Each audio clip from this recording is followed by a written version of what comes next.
Penyunatan dan Hari Raya Paskah di Gilgal. Yosua 5.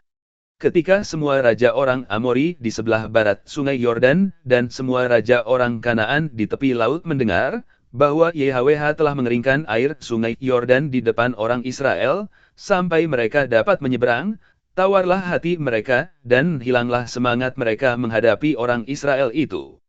Pada waktu itu berfirmanlah YHWH kepada Yosua, buatlah pisau dari batu dan sunatlah lagi orang Israel itu, untuk kedua kalinya. Lalu Yosua membuat pisau dari batu, dan disunatnyalah orang Israel itu di bukit kulit Hatan.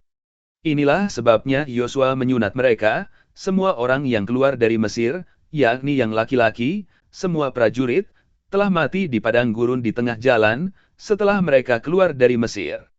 Sebab, semua orang yang keluar dari Mesir itu telah bersunat, tetapi semua orang yang lahir di padang gurun dalam perjalanan, sejak keluar dari Mesir, belum disunat. Sebab 40 tahun lamanya orang Israel itu berjalan melalui padang gurun, sampai habis mati seluruh bangsa itu, yakni prajurit yang keluar dari Mesir, yang tidak mendengarkan firman YHWH. Kepada mereka itu YHWH telah bersumpah, bahwa ia tidak akan mengizinkan mereka melihat negeri yang dijanjikan YHWH dengan bersumpah kepada nenek moyang mereka akan memberikannya kepada kita, suatu negeri yang berlimpah-limpah susu dan madunya.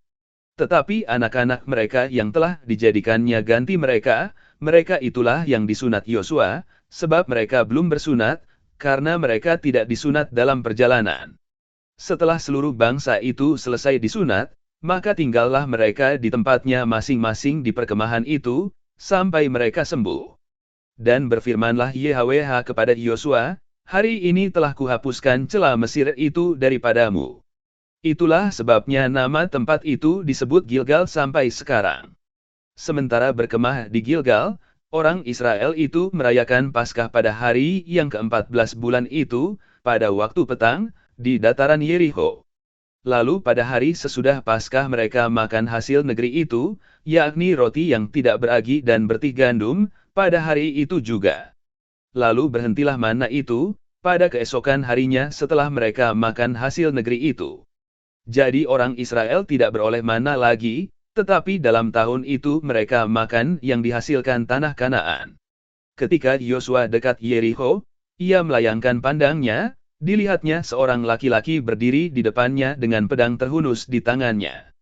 Yosua mendekatinya dan bertanya kepadanya, kawankah engkau atau lawan?